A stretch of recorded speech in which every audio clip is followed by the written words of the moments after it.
up, and welcome back to the garden. Today we're taking another look, getting started, taking a look at some of our seedlings and some of the things that we've got blooming. First up, we have our Gomphrena. The Gomphrena is looking really nice. Just transplanted that. You saw it in the last video, as well as some of the zinnias that are finally settling into their new homes, which is always a good thing. We had a lot of wilting early on, but they're looking really good now, nice and hydrated and plump, ready to go. Super excited. Also, our azuratum is getting bigger and bigger. Soon we'll be having blooms on the azuratum, which is always good. Lots of different colors azuratum this year. Should be interesting to see, as well as the scabiosa, which are finally bursting into bloom. Also excited about these. These were actually from a mix pack of scabiosa, the QIS mix, but you can see most of them are white. That's something that happens quite often with my scabiosa for whatever reason. It seems like whenever I buy a mix pack that most of the seeds turn out to be white, and it's really hard to get a hold of those kind of salmon colors and the peaches and the pinks and those softer tones, but nonetheless, I think the white ones look really nice. I'm sure we'll be using those for cut flower arrangements sometime very soon, and not disappointed overall. The bees absolutely love these. Moving on, we also have our Larkspur that are blooming quite a bit now. You saw in the last video they were just starting to open up. These were the Larkspur that I actually didn't even plant. I didn't plan on having Larkspur this year, didn't plant them. These were completely volunteers from last year. You can check out the How to Grow Larkspur video if you want to see my Larkspur from last year. I had a patch of them that was beautiful, just so profuse and abundant. And you can see these really just self-sowed quite easily and super easy to maintain once you finally get the hang of it and get them in the ground at the right time. Not really any issues at all. So to start these flower arrangements, what I did is I started to pick my flowers. Obviously, I wanted to grab a lot of those purple and blue shades of Larkspur. You can see, looking at the petals, there is a lot of interesting color combination variation in these blue Larkspur, just simply because they were open pollinated and they, kind of cross-pollinated last year. So what we got was pretty interesting. Also in this, I am using my Chantilly Snapdragons. These are the light apricot Chantilly Snapdragons.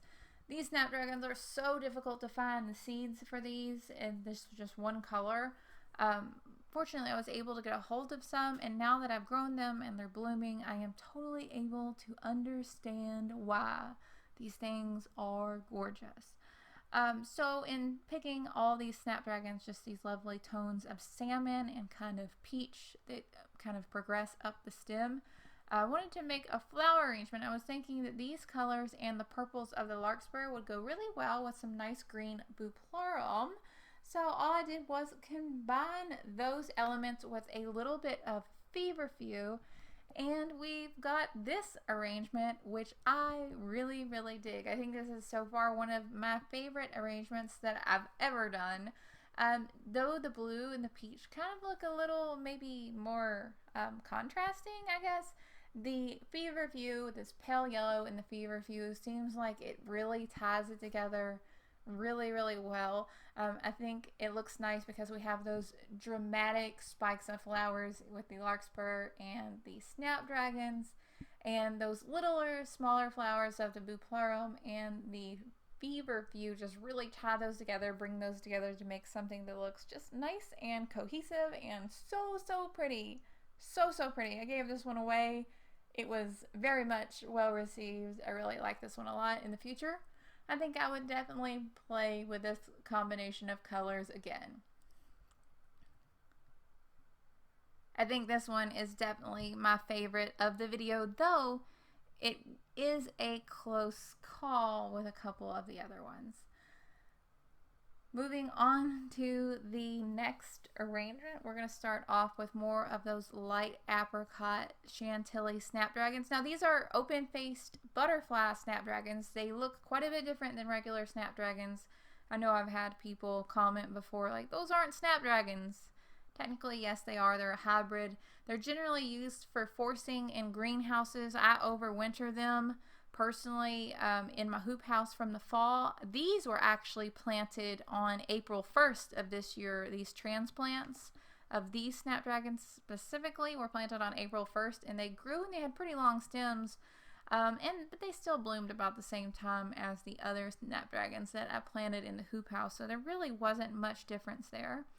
I'm just going to take some more of these snapdragons as well as some of that Feverfew. You might notice that this Feverfew looks a little bit different than the Feverfew that I have used in the past.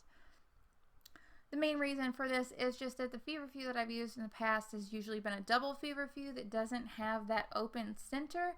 But as it would turn out, I think I really, really like the look and the kind of, I don't know, cute look of the open centers in the Feverfew. I think I would grow both of them again in the future. For this arrangement, our foliage is just going to be some mint and some more Buplurum. All I did was put these flowers together.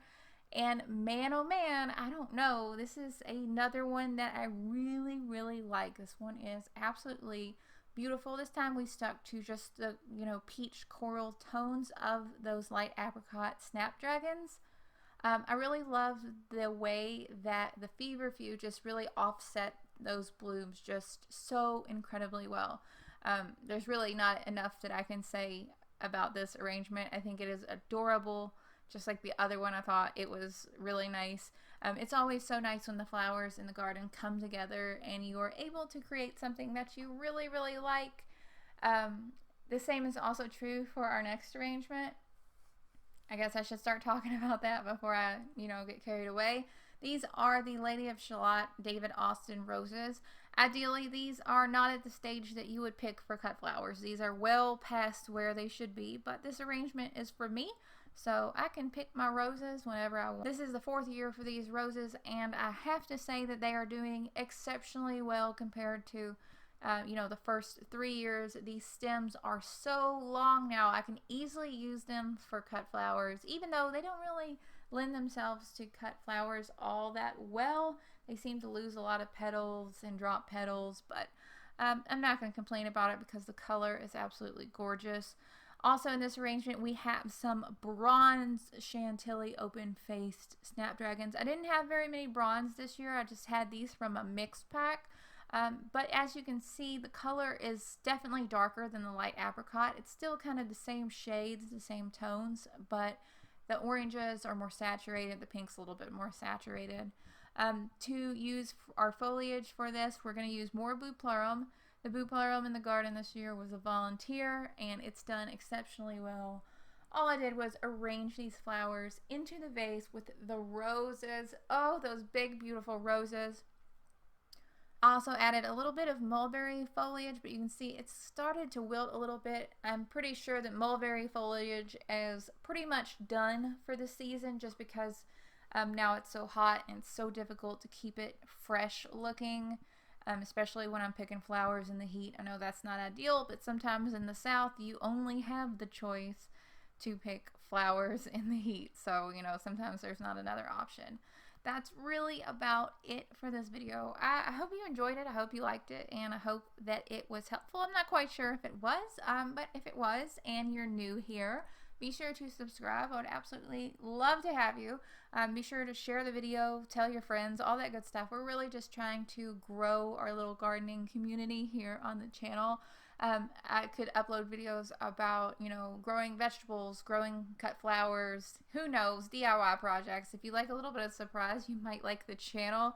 As always, you can support us by going to our Patreon, becoming a patron. We also sell handmade soaps and wax melts, and with every single post that I make here, you can find more information about it on my actual blog website. The link to all of that stuff is down in the description below, so hopefully if you want to follow us on Instagram or something like that, you can find all the links down there. That's really about it in the garden today. I hope that you are having such an incredible day, and I will talk to y'all later. Bye, guys.